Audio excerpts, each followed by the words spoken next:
नमस्कार. हॅलो सह्याद्रीच्या आजच्या भागात सगळ्यांचं मनापासून स्वागत करते. मी डॉक्टर मृण्मयी भजक. हॅलो सह्याद्री या कार्यक्रमातून आपण नेहमीच वेगवेगळ्या विषयांवर चर्चा करत असतो आणि आजचा जो विषय आहे तोही जगावेगळा आहे असं म्हटलं तरी हरकत नाही, कारण आपल्याला ग दी माडगूळकर यांच्या ओळी माहितीच आहेत. जग हे बंदी शाळा, कुणी न येथे भला चांगला, जो तो पथ चुकलेला. जग हे बंदी शाळा. जगाला आपण बंदीशाळा मानलं तरी ह्या जगामध्ये, देशामध्ये काही कारागृह असतात, तुरुंग असतात, जेल असतात आणि हे शब्द जरी आपण ऐकले तरी एक नकारात्मक भावना यांच्याबद्दल निर्माण होते. बहुतांश समाजाची कारागृहाबद्दल आणि जे कारागृहामध्ये कैदी असतात, बंदीवान असतात त्यांच्याबद्दल नकारात्मक भावना असली तरी आपल्याच समाजामध्ये अशी काही माणसं आहेत की जी अशा लोकांबद्दल एक सहानुभूतीने विचार करतात आणि त्यांच्या पुनर्वसनासाठी, त्यांच्या मानसिक आरोग्यासाठी, त्यांच्या कौटुंबिक स्वास्थ्यासाठी काहीतरी काम करतात. आज आपण रामचंद्र प्रतिष्ठान या संस्थेबद्दल जाणून घेणार आहोत आणि या संस्थेचे अध्यक्ष आणि संचालिका आज आपल्याबरोबर आहेत. आजचा विषय काय आहे ते आपण आधी पाहून घेऊया. आजचा विषय आहे ध्यास समाज प्रबोधनाचा. समाज प्रबोधनाचा ध्यास घेतलेलं हे जोडपं आज आपल्याबरोबर आहे आणि आज आपण त्यांची ओळख करून घेऊया. आज आपल्याबरोबर आहे रामचंद्र प्रतिष्ठानचे अध्यक्ष अशोक शिंदे आणि संचालिका नयना शिंदे. नमस्कार. दोघांचंही कार्यक्रमात अगदी मनापासून स्वागत करते. हे दोघेही 2012 पासून वेगवेगळ्या सामाजिक कामांमध्ये कार्यरत आहेत. मग पर्यावरणाचा विषय असो, शिक्षणाचा विषय असो, असे अनेक विषय हे हाताळतात आणि प्रत्यक्ष ते तिथे काम चालू आहे त्यांचं.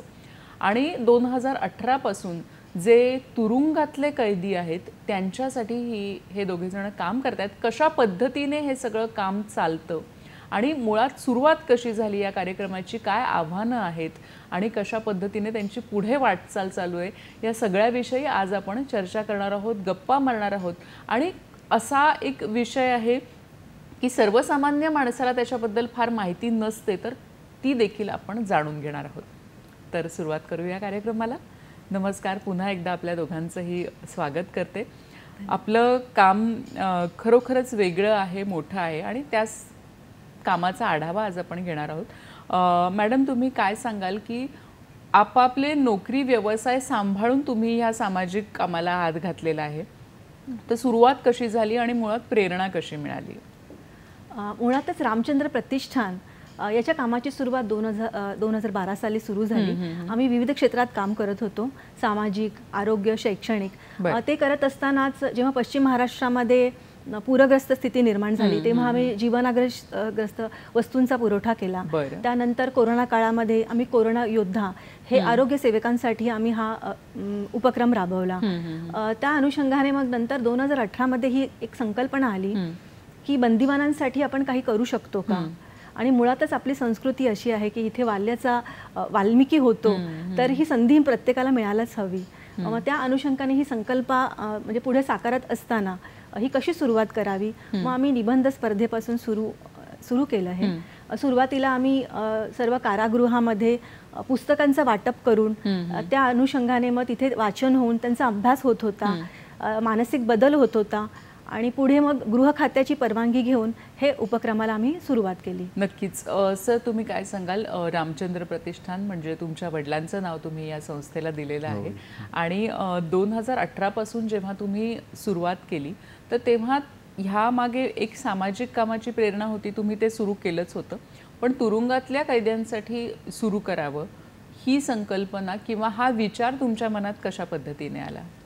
2018च्या दरम्यान अशी आमची चर्चा होत असताना म्हणजे संचालक मंडळाची आणि काही परिचितांची आणि काही आता समाज माध्यमांवर देखील आम्ही काही गोष्टी अशा आढळल्या होत्या की बंदीवानांसाठी त्यांच्या कामासाठी कोणीतरी पुढे आलं पाहिजे, सामाजिक कार्य करण्यासाठी पुढाकार घेतला पाहिजे. आता आपलं महाराष्ट्र शासनाचा गृह विभाग जो आहे, कारागृह प्रशासन, त्यांचं एक ब्रीदवाक्य आहे सुधारणा व पुनर्वसन. आमच्या मनात असा विचार आला की आपण त्यांना सहकार्य करूया, म्हणजे त्यांचा एक खारीचा वाटा उचलूया त्यांच्या या कामामध्ये. आणि आम्ही त्या दरम्यान आमच्या पाहण्यात एक यूट्यूबमधलं एक पब्लिक डोमेनमधलं नाव आलं होतं की TR कारागृहातील एक बंदीवान होते, तर त्या बंदीवानांना जन्मठेप झाली होती, शिक्षा होणार, फाशी पण पुढे होणार होती, पण त्यांनी तिथे मिळालेल्या संधीचा फायदा घेत उच्च शिक्षण पूर्ण केलं, IAS परीक्षा उत्तीर्ण केली. अच्छा, तुरुंगातून? तुरुंगातून. बरं बरं. आणि त्यानंतर त्यांची निवड सुद्धा झाली. त्यानंतर सर्वांना आश्चर्य वाटलं, मग त्यांनी सर्वोच्च न्यायालयापर्यंत प्रकरण गेलं, पण त्यांनी केलेल्या कामाचा त्यांना न्याय मिळाला. आज ते कलेक्टर म्हणून कार्यरत आहेत.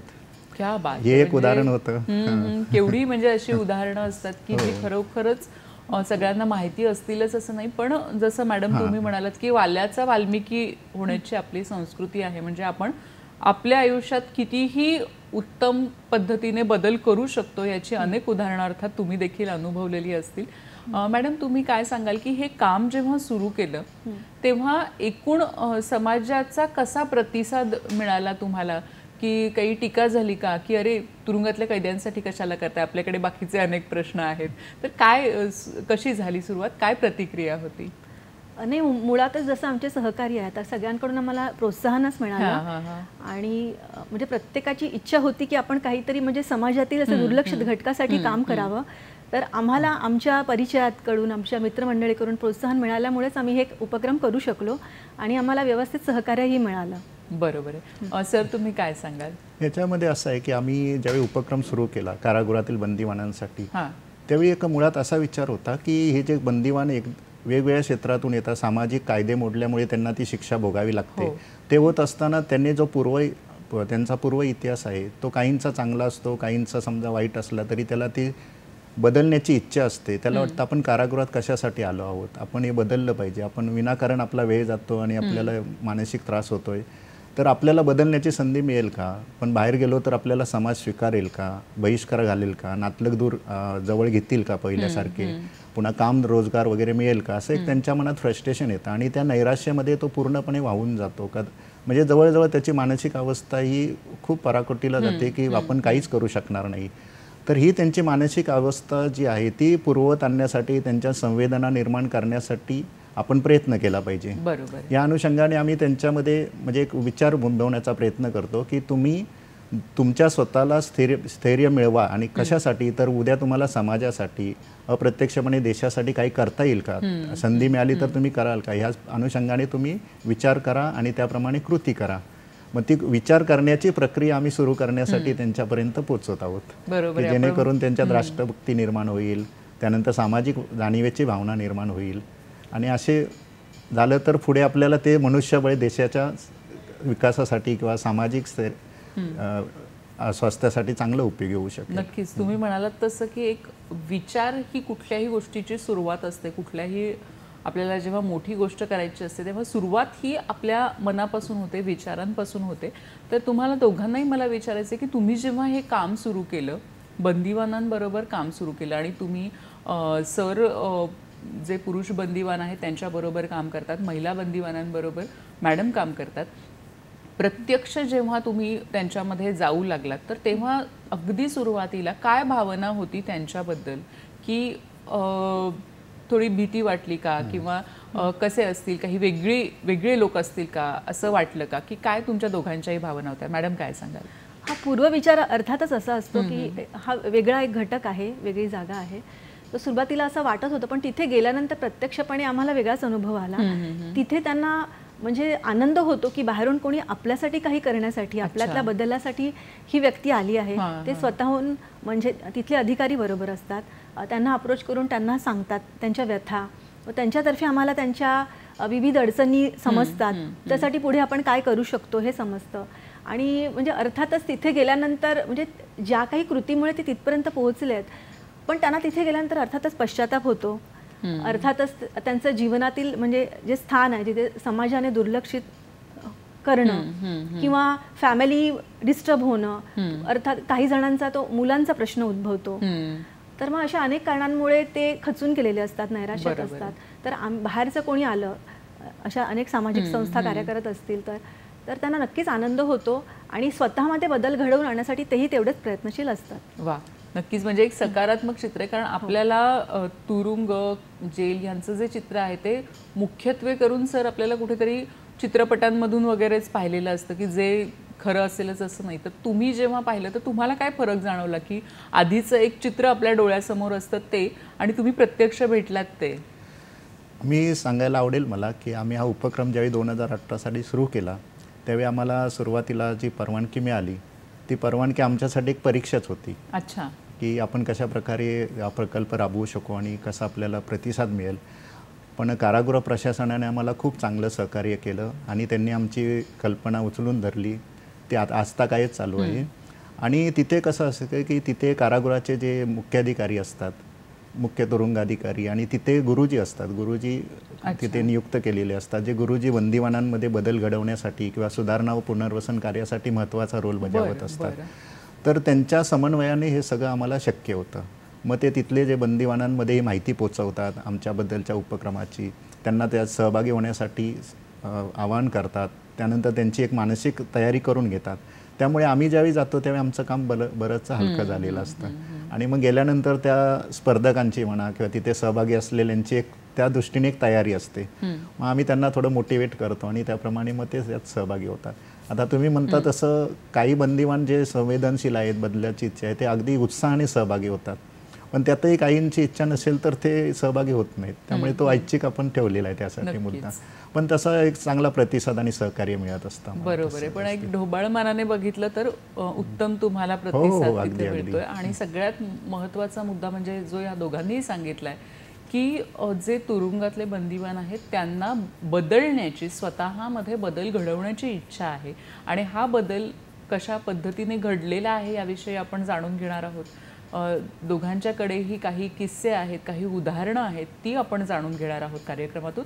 आता वेळ झाली एका छोट्याशा विश्रांतीची. पाहत रहा हॅलो सह्याद्री.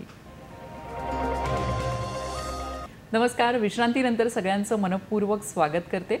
आज आपण अशोक शिंदे सर आणि नैना शिंदे मॅडम यांच्याशी गप्पा मारतोय आणि त्यांचं जे सामाजिक काम आहे की तुरुंगातल्या कैद्यांसाठी ज्या पद्धतीचं काम ते दोघे जण करतायत त्याविषयी आपण आज जाणून घेतोय. आपल्याला माहितीच आहे की स्वातंत्र्य लढ्यामध्ये अनेक जण तुरुंगात गेले होते आणि तसंच वेगवेगळ्या सामाजिक कारणांसाठी किंवा उत्तमतेचा आग्रह धरणारे देखील अनेक जण तुरुंगात गेले होते. हा आपल्या भारताचा इतिहास आहे, जगाचा इतिहास आहे.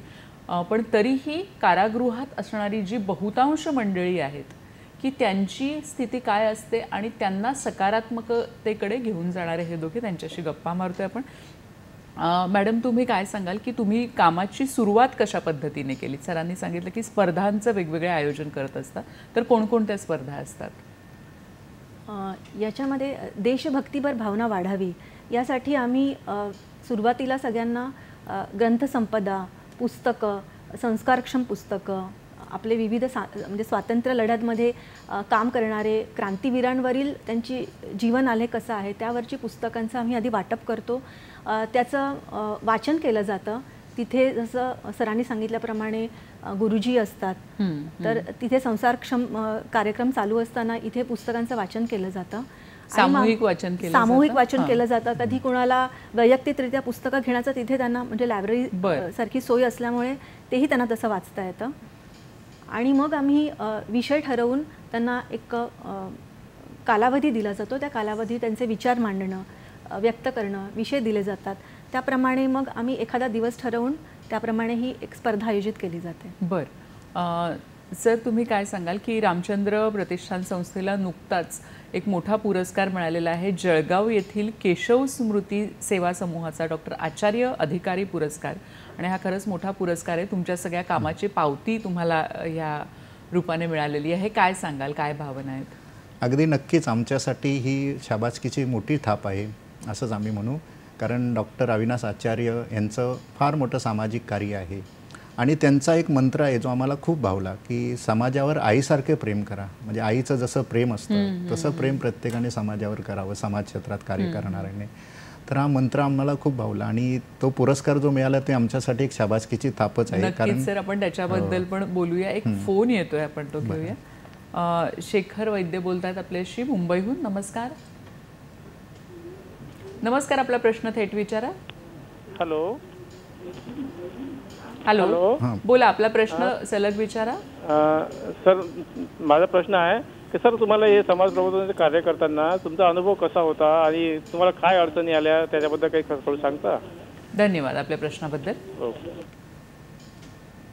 तर आत्ताच आपण पुरस्काराबद्दल बोललो की तो पुरस्कार म्हणजे एक पावती असते, पण जेव्हा सुरुवात होते कामाला तेव्हा अनेक अडचणी येत असतात आणि त्या अडचणींवर मात केल्यावरच आपण कुठेतरी एका टप्प्यावर पोहोचतो. काय सांगा? जसं मी सुरुवातीला सांगितलं की आम्हाला प्रशासनाकडून उत्तम सहकार्य मिळालं, पण मग अडचणीचा भाग म्हणाल तर आमची अशी एक काय म्हणतात एक छोटीशी तक्रार म्हणता येणार नाही, पण एक असं म्हणता येईल की स्पर्धक सुरुवातीला खूप कमी आम्हाला मिळाले, तर ते स्पर्धक अधिकाधिक वाढावे ही आमची त्यामागची भावना होती. बरं बरं. आणि आजही आम्ही ज्यावेळी आम्ही कारागृहात जातो त्यावेळी आमची हीच इच्छा असते की अधिकाधिक स्पर्धकांनी सहभागी व्हावं. जसं आता आपण वाचतो अनेकदा की कारागृह हे तुडुंब भरलेलं आहे, कैद्यांनी तुडुंब भरले, भरपूर कैदी आहेत, त्यांना जागा नाही आहे, अतिरिक्त कारागृह उभारा अशी जी मागणी होत असते. तर आमचं म्हणणं आहे की त्यातल्या अधिकाधिक लोकांपर्यंत हा संदेश पोचला पाहिजे, आमचा उपक्रम पोचला पाहिजे की आणि अधिकाधिक लोकांनी त्यात सहभागी व्हावं. त्यामुळे एक प्रेमाची तक्रार आहे सर्वांसाठी की तुम्ही आमच्या उपक्रमात सहभागी व्हा अधिकाधिक संख्येने. आणि बाकी म्हणाल तर आम्हाला अजिबात काहीच अडचण येत नाही, कारण प्रशासन अत्यंत उत्तम व्यवस्थापन चाललेलं असतं प्रशासकीय काम मंडळींचं. बरोबर आहे. पण तुमची मॅडम संस्था आहे, तर संस्थेमध्ये किती जण आहेत आणि कशा पद्धतीने हे काम चालतं? हो, आमचं विश्वस्त कमिटी आहे. तर आम्ही कोणताही उपक्रम करताना, कोणता निर्णय घेताना आम्ही सर्वांचे विचार विमर्श करूनच प्रत्येक निर्णय घेतो आणि त्या हिशोबाने आमचं काम चालू आहे. नक्कीच. सर, कुठे कुठे महाराष्ट्रामध्ये वेगवेगळ्या ठिकाणी तुमचं काम चालू आहे, तर कुठली ही ठिकाणं आहेत आणि त्या ठिकाणी कसे काय तुम्ही पोचता किंवा काय सोय आहे?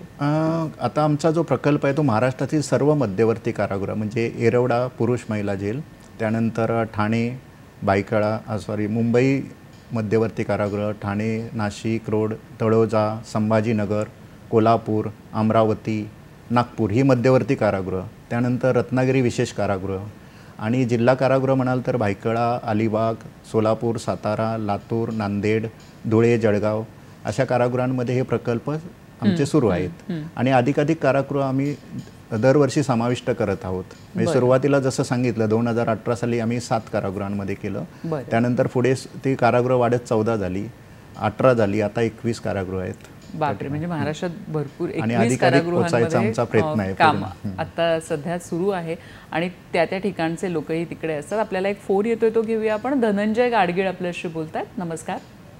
हॅलो, हे तुम्ही काम जे करता कैद्याच्या बाबतीत, तर त्याच्यात जेलरचं किती सहकार्य भेटते तुम्हाला? धन्यवाद आपल्या प्रश्नाबद्दल. मला वाटतं याचं उत्तर तुम्ही दिलेलं आहे, तरी आपण यांच्यासाठी परत मुख्य त्यांचाच महत्त्वाची भूमिका असते, मुख्य रोल त्यांचाच असतो, कारण त्यांच्यापर्यंत आमचा प्रस्ताव गेल्यानंतर ते संपूर्ण व्यवस्थापन करून देतात, त्यानुसार ते कोऑर्डिनेशन करून देतात आतली अधिकारी वर्गाचं वगैरे. त्यामुळे त्यांचं आम्हाला सहकार्य छान मिळतं, त्यामुळेच आम्ही आत्ता इथपर्यंत पोचू शकलो आहोत. बरोबर. त्यामुळे नक्कीच मी या कार्यक्रमाच्या निमित्ताने सर्व प्रशासनाचं मनपूर्वक आभार मानेन की आमचा उद्देश सार्थकी लागण्यासाठी त्यांचं फार मोठं आम्हाला सहकार्य आहे आणि आम्ही अधिकाधिक जणांपर्यंत भविष्यात पोहोचणार देखील आहोत. नक्कीच. मॅडम, तुम्ही काय सांगाल की महिला बंदिवानांबरोबर तुम्ही संवाद साधता किंवा त्यांच्यामध्ये तुमचं काम सुरू आहे, तर एकूण काय परिस्थिती आहे जेलची सध्या किंवा विशेषतः महिला जे कैदी आहेत तर त्यांची? होय, तर म्हणजे महिला बंदिवानांमध्ये नैराश्य दिसून येतं, कारण जसं मगाशी सांगितल्याप्रमाणे संपूर्ण कुटुंब डिस्टर्ब होतं, मुलांचा प्रश्न असतो. तिथे म्हणजे शासनातर्फेही इतर उपक्रम राबवलेले जातातच. त्यांचं मानसिक आरोग्य नीट राहण्यासाठी, मानसिक पुनर्वसन होण्यासाठी तिथे काही खेळ असतात, काही योगा अभ्यास, मेडिटेशन असेही उपक्रम असतात आणि आमचा उपक्रमही त्यातलाच एक आहे. तर तिथे म्हणजे आम्ही तिथे गेल्यानंतर त्यांना ह्या उपक्रमातर्फे त्यांचे विचार व्यक्त करायला मिळतात. तर मला सांगायला आवडेल की आम्ही तिथे कालावधी दिलेला असतो, त्या कालावधी म्हणजे त्या कालावधीमध्ये कधी कधी उपस्थित राहणं त्यांना शक्य होत नाही, कारण त्यांचे इतर कामं आटोपून त्यांना तिथे उपस्थित राहायचं असतं किंवा इतरांना कोणाचं काही भेटी घ्यायच्या असतात किंवा इतर अनेक काही कामं असतात. पण त्यांना तिथे आल्यानंतर मग ते वाढीव वेळ मागतात बरं. आणि त्यांना तिथे म्हणजे त्यांना विचार व्यक्त करायला अत्यंत आवडतं आणि काही वेळेला तर असं होतं की तो कालावधी पण त्यांना अपुरा पडतो, ते आमच्याकडून अधिक कालावधी मागतात. अच्छा. आणि त्यांचं लिखाण पाहून तर आम्हाला अत्यंत आनंद होतो की अगदी छान आकर्षक म्हणजे हस्ताक्षरामध्ये. बरं. आणि काही ठिकाणी तर ते चित्र काढतात, काही वेळेला त्यांनी वेगवेगळे रंगाचे पेन वापरून इतकं आकर्षक बनवतात की एखादा म्हणजे छान रिपोर्ट असावा असा. तर ते उत्स्फूर्तपणे त्याच्यामध्ये भाग घेतात आणि अर्थातच जसं सांगितल्याप्रमाणे त्यांना बदलायचं आहे, त्यांना म्हणजे समाजातील मुख्य प्रवाहात यायचं आहे, त्यासाठी ते नक्कीच प्रयत्नशील असतात. नक्कीच. म्हणजे ही गोष्ट आता जे तुम्ही सांगतात की छान ते लिहितात, उत्तम हस्ताक्षर आहे आणि त्यांनाही कुठेतरी एक इच्छा असते की आपण बदलायला हवं. सर, तुमचा अनुभव काय आहे, विशेषतः जेव्हा मोठ्या जेल्समध्ये जाता की येरवडा कारागृह आहे किंवा सेंट्रल जेल आहे, तर तिथला अनुभव तुमचा काय असतो? ते बंदीवानांमध्ये सहभागी होण्याची तर इच्छा असते, त्याच्यातले जे करू इच्छितात ते मनापासून तयारी करत असतात. इवन जसं सांगितलं काही पुस्तकं कमी पडली अभ्यासाची तर ते सामूहिक पारायण जसं होतं त्याप्रमाणे सामूहिक वाचन करतात. कारागृहातून म्हणजे वाचनालयातून पुस्तकं नेतात, अनेकांना ती कमी पडतात तर आमच्याकडून मागवून घेतात. त्यानंतर त्या दिवशी आपल्या जसं आमचा उपक्रम असतो त्या दिवशी सकाळी सगळे कामं आटोपून ते लवकर तयारीनिशी आमची वाट बघत असतात आणि त्यावेळी आम्ही त्यांच्याशी इंटरॅक्शन करतो, त्यावेळी ते भरभरून बोलत असतात आणि त्यांना बरंच बदल झालेला आढळतो आणि त्यांना काहीतरी करायची अशी भावना त्यांच्यात दिसून येते. नक्कीच. तुम्हाला दोघांनाही अनेक उत्तम अनुभव आलेले असतील आतापर्यंत. मॅडम, तुम्ही काय सांगाल विशेषतः महिला कैद्यांच्या बाबतीत की काय अनुभव आलेले आहेत तुम्हाला किंवा काही विशेष अनुभव, चांगले अनुभव? नक्कीच. एक बंदिवान व्यक्त होताना त्यांनी असे विचार मांडले की जेव्हा आम्ही ग्रंथसंपदा त्यांना पोचवतो तर त्यांच्या वाचनामध्ये स्वातंत्र्यवीर सावरकरांचं पुस्तक जन्मठेप त्यातील एक प्रकरण आहे की आत्महत्येचा विचार. तर ते प्रकरण वाचून त्यांच्या मनातील जे स्वतःचे आत्महत्येचे विचार होते त्यात बदल झाला आणि त्यांनी हा विचार केला की इतक्या हालअपेष्टा सहन करूनही त्यांनी देशासाठी जे कार्य केलं तर मी का नाही स्वतःसाठी जगू शकत, आणि त्यांचा तो आत्महत्येचा विचार त्यांचा निघून गेला. वा, केवढी मोठी गोष्ट आहे ही की आत्महत्येचा विचार निघून जातो. आपल्याला एक फोन येतोय, तो घेऊया आपण. गणेश राठोड आपल्याशी बोलतायत ठाण्याहून. हॅलो, नमस्कार. नमस्कार मॅडम. हे कैद्याचं शारीरिक आणि मानसिक आरोग्य संतुलित राहावं याच्यासाठी तुम्ही काही योग प्राणायाम ध्यान असं काही करून घेता का? धन्यवाद. कारण मी यवतमाळला असताना त्यांचं कोर्सेस घेतलेले आहेत आर्ट ऑफ लिव्हिंगचे. बरं, धन्यवाद आपल्या प्रश्नाबद्दल. सर, काय सांगाल की योग साधना, प्राणायाम किंवा इतर व्यायाम हे करून घेतले जातात का आणि तुमचा ह्याच्यामध्ये कसा सहभाग असतो? योग प्राणायाम वगैरे जे उपक्रम आहेत ते स्वतंत्रपणे इतर संस्था राबवत असतात आणि ते उपक्रम अनेक कारागृहात, मला वाटतं जवळपास सर्वच कारागृहामध्ये सुरू आहेत आणि त्या संस्था राबवतात. आता आमचा जो उद्देश आहे तो मानसिक पुनर्वसनाचा आहे की त्यांच्यामध्ये संवेदना निर्माण करणं की समाजातून तुम्ही कारागृहातून सुटून आल्यानंतर त्या जाणीवेने किंवा एक प्रायचित्त म्हणून समाजासाठी तुम्ही एक चांगलं काम करा, स्वतः उभे राहा आणि जे काही शक्य होईल ते करून एक राष्ट्र किंवा आपला समाज कसा पुढे जाईल त्यासाठी एक खारीचा वाटा उचलावा अशी आमची अपेक्षा असते. त्या अनुषंगाने आम्ही मानसिक पुनर्वसनासाठीच या विषयाला धरूनच काम करत आहोत सध्या. नक्कीच. म्हणजे खरं तर मानसिक पुनर्वसन ही एक खूप मोठी गोष्ट आहे, कारण तुरुंगातून बाहेर पडल्यानंतर काय हा प्रश्न प्रत्येक कैद्यासमोर असतो आणि मग त्यातून पुढे कशा पद्धतीने त्यांनी उभं राहायचं, नवीन आयुष्य कसं सुरुवात करायचं, ह्यासाठी देखील हे दोघेजण काम करतात. त्याविषयी आपण आणखी जाणून घेणार आहोत कार्यक्रमातून. आता वेळ झाली एका छोट्याशा विश्रांतीची. पाहत रहा हॅलो सह्याद्री.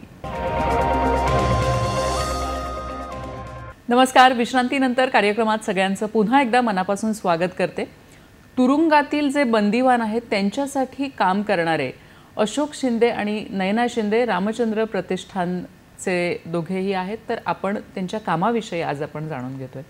मॅडम, तुम्ही काय सांगाल की वेगवेगळे अनुभव तुम्हाला येत असतात आणि आज जगभरामध्ये प्रिझन लिटरेचर नावाने अनेक असं साहित्य आज खरं तर प्रकाशित आहे की उत्तमोत्तम साहित्याची निर्मिती ही तुरुंगामध्ये झालेली आहे आणि त्यालाच कुठेतरी मला वाटतं हातभार लावणारं तुमचं काम आहे की तुम्ही लोकांना लिहितं करता, त्यांना वाचायला देता. तर ह्या सगळ्यामुळे काही बदल झालेले आहेत, तर तुमचे अनुभव आम्हाला आवडतील. नक्कीच, म्हणजे तुरुंगातील बंदिवान हे माणूसच आहेत आणि संवेदनशील नक्कीच आहेत. आम्हाला खूपच छान अनुभव आहेत यांचे.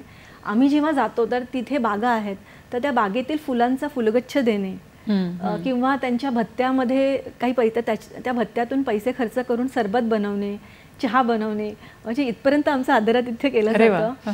आणि अगदी म्हणजे त्यांना जे जेवण दिलं जातं त्याच्यामध्ये कधी फळं असतात, तर अनेकदा असं मला अनुभवलं की त्यांनी फळं आम्हाला दिलेली आहेत. अच्छा, ती फळं काढून ठेवून तुम्हाला दिलेली. हो ना. आणि म्हणजे अजून एक मला महिलांविषयी सांगायचं की मला म्हणजे त्यांनाही त्यांचं कला कौशल्य दाखवण्याला आवडतं. तर त्यांनी मेहंदी काढलेली आहे एकदा सागरवेणी घातली, म्हणजे तिथे महिला अधिकारी असतात, त्या स्वतःहून सांगतात की त्यांना ना असं असं करायचं की तुम्हाला काय देता येईल ना असं पाहुण्यांना असं तर ते अशा प्रकारे व्यक्त होतात. तर आम्हाला खूपच छान अनुभव येतात यात. नक्कीच, म्हणजे तुम्ही आता जे छोटे छोटे अनुभव सांगितलेत की फळं देणं किंवा एक छान मला वेणी छान घालायला येते तर वेणी घालून देणं, म्हणजे किती एक ओलाव्याचं किंवा एक प्रेमाचं दर्शन होतं की जे भुकेले असतात त्याच्यासाठी. आम्ही जे काही करतो त्याला ही जी पावती मिळते ती खूपच आम्हाला म्हणजे पुढेही प्रोत्साहन द्यायला उपयोगी पडते. नक्कीच. असं तुम्ही मगाशी सांगितलं की मॅडमनी जसं सांगितलं की आत्महत्येपासून परावृत्त झालेले कैदी आहेत, तर तुम्ही काय सांगाल की तुमचे अनुभव काय आहेत? मला एक किस्सा सांगायला आवडेल की आम्ही तळोजा सेंट्रल जेल म्हणजे तिथल्या कारागृहांमध्ये हा उपक्रम राबवला होता. तिथे निबंध स्पर्धा घेतली, त्यानंतर आम्ही तो उपक्रम करून परतलो.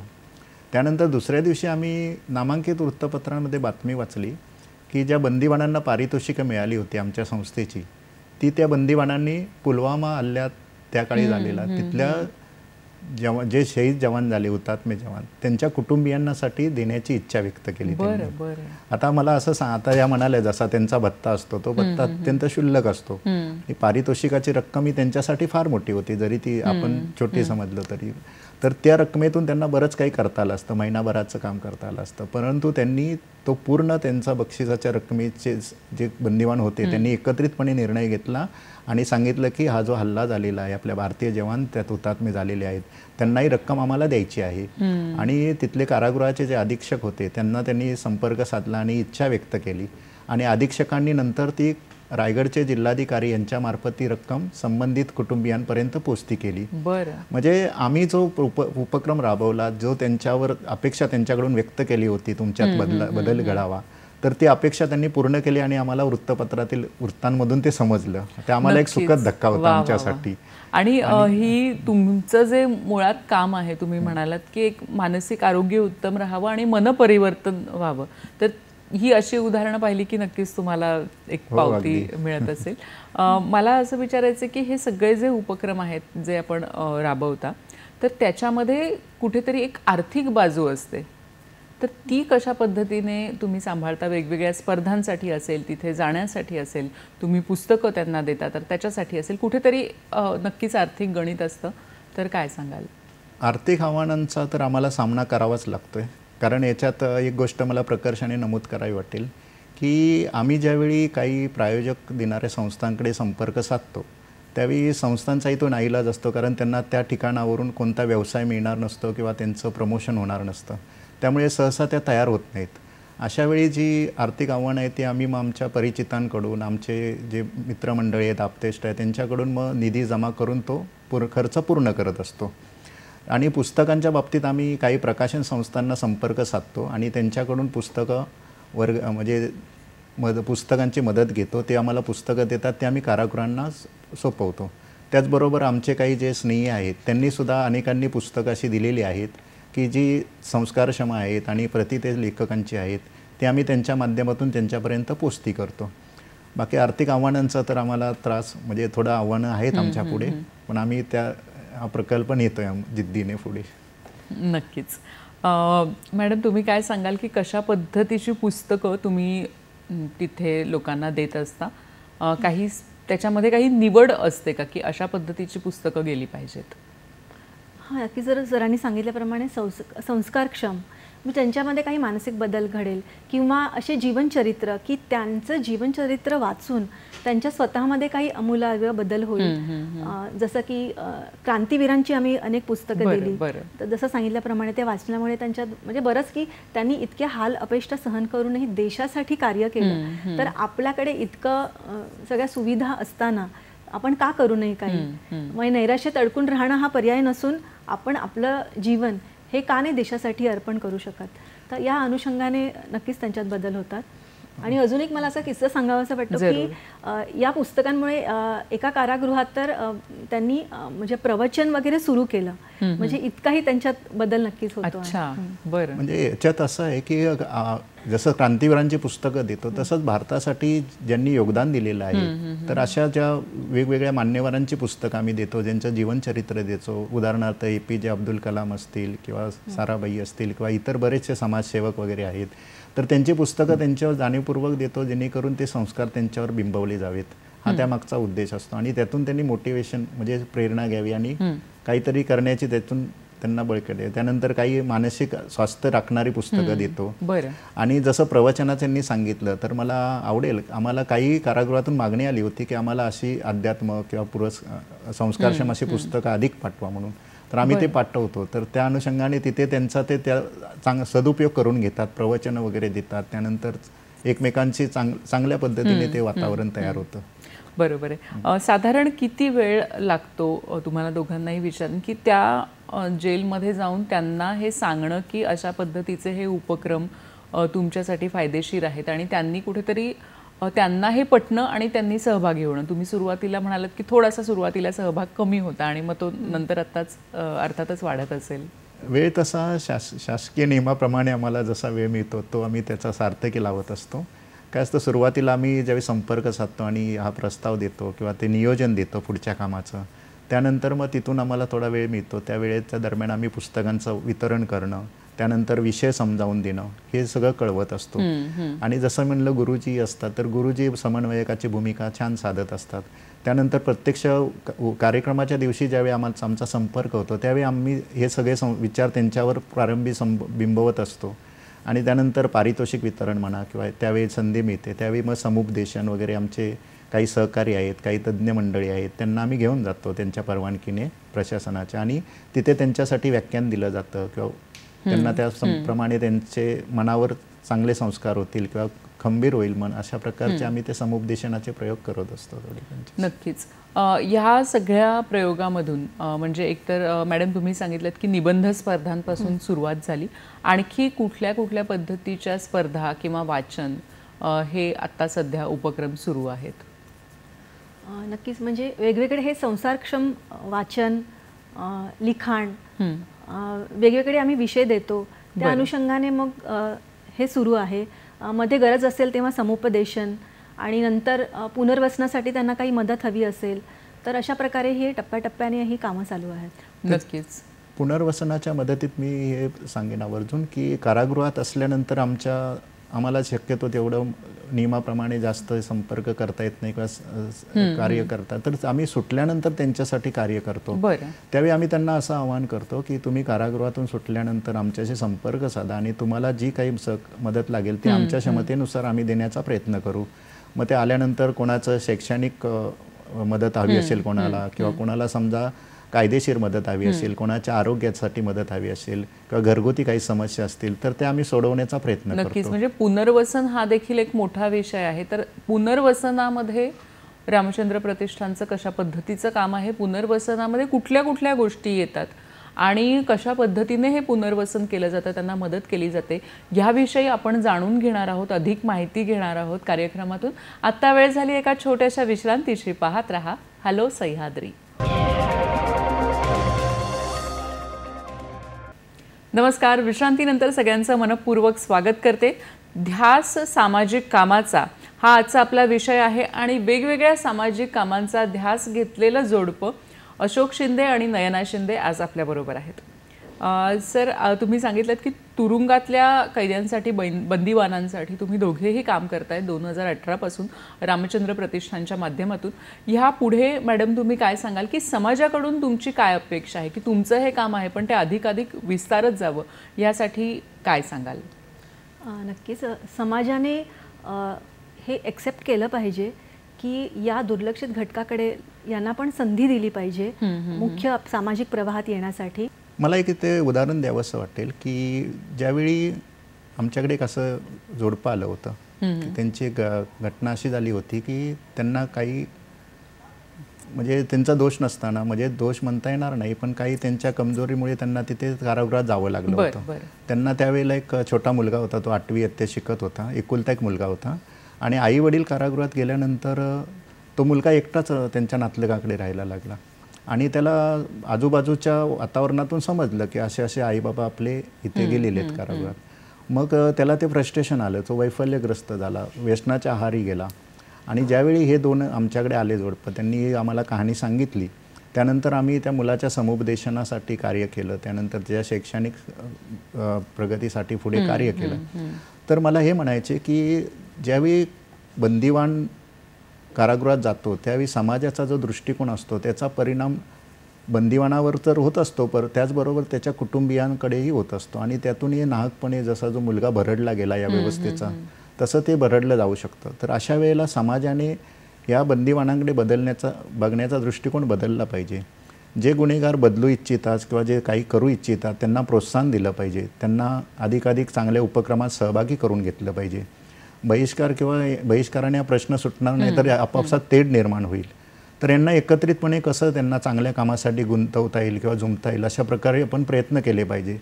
तर आम्ही जो प्रयत्न करतोय तसंच इतरांनी त्याप्रमाणे सुरू ठेवावं असा एक आमचा प्रयत्न आहे. म्हणजे त्याला एक चांगलं स्वरूप येईल आणि समाजामध्ये ही मंडळी परत चांगल्या मनाने चांगल्या वृत्तीने काम करू शकतील आणि त्याचा उपयोग आपल्या सर्वांसाठीच होणार आहे.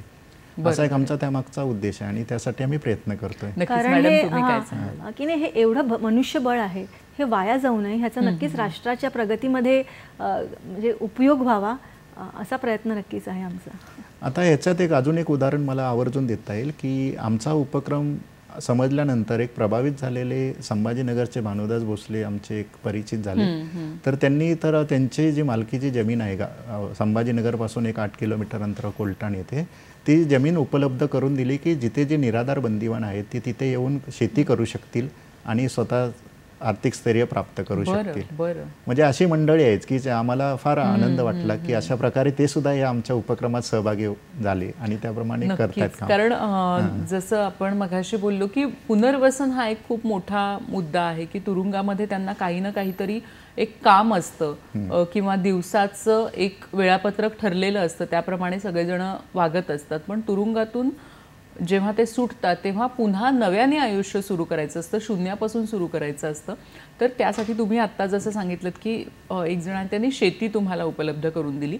पुनर्वसनासाठी आणखी काय काय उपक्रम आहेत मॅडम, तुम्ही काय सांगाल विशेषतः महिलांसाठी? महिलांसाठी म्हणजे सध्या तरी नाही आहे कारण इतर अनेक प्रश्न महिला असल्यामुळे उद्भवतात की त्यांचं संरक्षण असू देत, सुरक्षितता. महिलांसाठी मला वाटतं की इतर प्रश्न हे पुढे म्हणजे पुनर्वसनासाठी अजून आमच्याकडे ते आम्ही उपक्रम म्हणजे राबवत नाही आहोत. पण अशी संकल्पना एक आहे की नक्कीच त्यांच्यामध्ये म्हणजे स्किल्स असतात, जसं म्हणतात की महिला एकाच वेळेला विविध कामं करू शकतात. तर महिलांसाठी किंवा ज्या तळागाळातील महिला आहेत त्यांना एखादा कौशल्य शिकवून त्यांचा काही एक छोटासा उद्योग निर्माण करणं हे आमचं एक भविष्यातील योजना आहे. नक्कीच सर तुम्ही काय यांनी जसं उदाहरण दिलं महिलांच्या सुरक्षिततेचा प्रश्न, तर मी ते आम्हाला अडचण आली कारण ज्यावेळी आम्ही संभाजीनगरच्या कोलटाण गावामध्ये हा उपक्रम सुरू करायचं म्हणजे जाहीर केलं त्यावेळी महिला बंदिवानांची उत्सुकता नव्हती आणि आम्हाला तिथूनही सामाजिक क्षेत्रातून देखील सांगण्यात आले की महिलांची सुरक्षितता महत्त्वाची, त्यामुळे इथे फक्त निराधार बंदिवानच कार्य करू शकतील. त्यामुळे महिलांचा तर प्रश्न आहेच आणि आम्ही भविष्यात असं करणार आहोत. म्हणजे आमचं असं नियोजन आहे. इथे मला आवर्जून अजून एक सांगावंसं वाटेल की आमच्या वाचनात एक बातमी आली होती की नेदरलँडमध्ये जी कारागृह आहेत ती कारागृह ओस पडल्यामुळे तिथल्या प्रशासनापुढे प्रश्न निर्माण झाला की या बिल्डिंगचं करावं काय, इमारतींचं करावं काय. मग त्यांनी असं ठरवलं की इतर विभागांना इमारती द्याव्यात आणि तिथून त्यांचे कामं सुरू करावीत.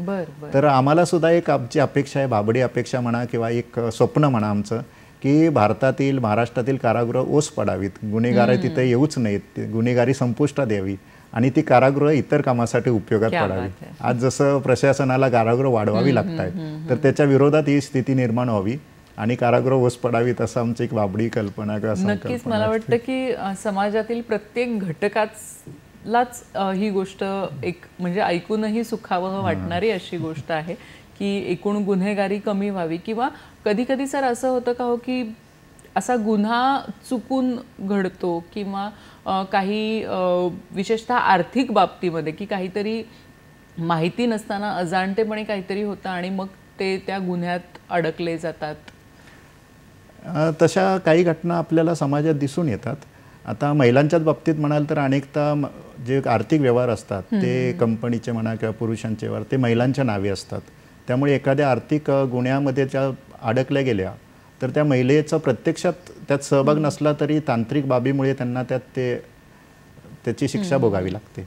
आणि त्यानंतर काही गोष्टींमध्ये आर्थिक गुन्ह्यामध्ये अनेकदा छोट्या छोट्या गोष्टीमुळे पण ती परिस्थिती उद्भवते. म्हणजे ती तितकीची चूक असेल असं नाही, परंतु ती चूक आहे म्हणून त्यांना ते भोगावं लागतं. त्यांची ती इच्छाही नसते, त्याचं ते परतफेड त्यांना करायची असते. पण शेवटी कायद्यापुढे सर्वांना ते पाळावंच लागतं. आणि लहान मुलांची काय परिस्थिती आहे? कारण 6 वर्षापर्यंतची जी मुलं असतात ती महिलेकडे असतात. तर बाल गुन्हेगार पण असतात का तुरुंगामध्ये आणि त्यांच्या बाबतीत काय सांगाल तुम्ही? बाल गुन्हेगार हा जो मुद्दा आहे, आता आमचं कार्य आहे ते गृह विभागाशी संबंधित आहे. ज्या गृह विभागाच्या अंतर्गत सर्व प्रौढ कैदी येतात, महिला पुरुष. आणि बाल सुधारगृहामध्ये जे बाल गुन्हेगार आहेत हा विषय बाल कल्याण विभागांतर्गत येतो. म्हणजे त्याचं स्वतंत्र कारभार आणि स्वतंत्र व्यवस्थापन असतं. तर बाल गुन्हेगारापर्यंत आम्ही बाल कल्याण विभागामार्फत अद्याप गेलो नाही, पण भविष्यामध्ये आम्ही त्यांच्यामार्फत या संदर्भात आम्ही उपक्रम राबवण्याचं ठरवलेलं आहे. आमच्या नियोजनात ते आहे पुढे बाल गुन्हेगारांसाठी. मॅडम तुम्ही काय सांगाल की लहान मुलांची काय सध्या म्हणजे ज्या महिला तुरुंगात आहेत आणि त्यांची मुलं लहान आहेत तर 6 वर्षापर्यंत ती त्यांच्या बरोबर असतात, तर पुढे काय होतं किंवा त्यांच्यासाठी काही काम चालू आहे का? नाही, सध्या तरी नाही. जसं सरांनी सांगितल्याप्रमाणे तिथे तुरुंगामध्ये म्हणजे जन्म झालेली मुलं ते 6 वर्षापर्यंतची मुलं त्यांचं तिथे व्यवस्था केलेली असते. त्या तिथे महिलांबरोबरच राहतात आणि बालवाडीची सोयही तिथे शासनाने केलेली आहे. पण 6 वर्षानंतर अर्थातच हा शासनावर मोठा ताण आहे. 6 वर्षानंतर पुन्हा म्हणजे ते कुटुंबाकडे त्या मुलांना पाठवलं जातं. नंतर अर्थातच अनेक प्रश्न उद्भवतात. त्याचा म्हणजे निरसनता करण्याची पुढे आपण पाहूया कशा योजना करता येतील. नक्कीच. म्हणजे खरं तर जेव्हा आपण कैदी म्हणतो किंवा विशेषतः महिला कैदी म्हणतो तेव्हा त्यांच्याबरोबरचे अनेक प्रश्न असतात आणि त्या सगळ्या प्रश्नांवर खरं तर आपण दोघेही साकल्याने विचार करताय. या पुढील तुमच्या काय योजना आहेत, काय सांगाल सर? आमच्या आता वेगवेगळ्या योजना जशा आहेत, जसं बंदीवानांसाठी कौशल्य विकास अभ्यासक्रम सुरू करणं, त्यांना कृषी उद्योगावर आधारित उपक्रम राबवणं. आता मगाशी तुम्ही जसा उल्लेख केला केशव सेवा समिती संस्थेने आम्हाला जसं दिलं, तर त्या संस्थेच्या मदतीने देखील आम्ही भविष्यात कृषीविषयक उपक्रम राबवणं किंवा पुनर्वसन करण्याबद्दल काही करता येते का याबद्दल आमची चाचपणी सुरू आहे आणि तसा विचार करणार आहोत. त्याचबरोबर एक महत्त्वाकांक्षी प्रकल्प आमच्या संस्थेचा आहे, तो म्हणजे जगभरातील जेवढे धर्म आहेत किंवा ज्या संस्कृती आहेत त्या संस्कृतीचा आणि आचरणाचा अभ्यास एकाच क्षेत्राखाली व्हावा यासाठी एक विद्यापीठ स्थापन करणं, की जेणेकरून मानवतेच्या दृष्टीतून त्याचा उपयोग होईल आणि एकमेकांविषयीचे दोष वगैरे राहणार नाहीत, संवाद होईल आणि सामाजिक वातावरण उत्तम राहील. अशा प्रकारचा आमचा एक महत्त्वाकांक्षी प्रकल्प भविष्यात आहे. नक्कीच. मॅडम तुम्ही काय सांगाल की आपण कार्यक्रमाच्या सांगतेकडे चाललोय, तर काय तुम्ही एक आवाहन कराल समाजाला किंवा महिलांना की जेणेकरून हे जे तुरुंगातले बंदिवान आहेत त्यांचं आयुष्य अधिक सुकर होईल? नक्कीच. पहिल्यांदाच मी सांगितलं की समाजाने पण यांना स्वीकारलं पाहिजे, त्यांना संधी दिली पाहिजे.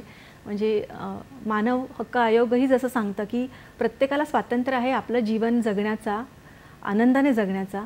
तर ह्या सगळ्या म्हणजे जरी त्यांच्याकडून चुका झाल्या आहेत तरी त्यांना पुन्हा सुधारण्याची संधी देऊन समाजाने त्यांना स्वीकारलं पाहिजे आणि पुढे त्यांना जीवनात प्रगती करण्यासाठी जमेल तो हातभार लावणंही गरजेचं आहे.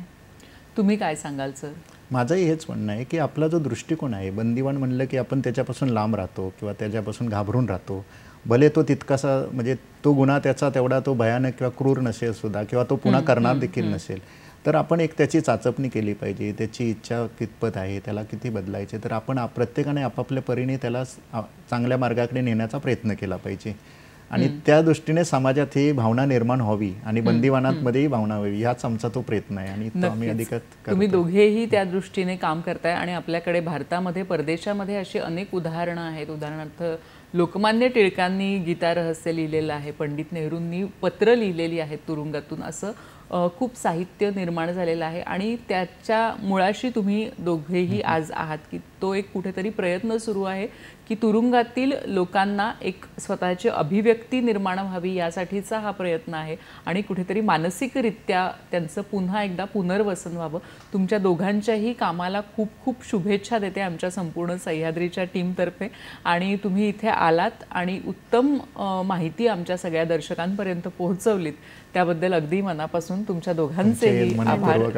धन्यवाद. तुम्हा सगळ्यांचे दर्शक हो, आपण पुन्हा भेटणार आहोत अशाच वेगवेगळ्या नवनवीन विषयांसह. नवनवीन विषयांची आपण माहिती घेणार आहोत कार्यक्रमातून. आज इथेच थांबतोय. पुढच्या कार्यक्रमात पुन्हा भेटूया. तोपर्यंत नमस्कार.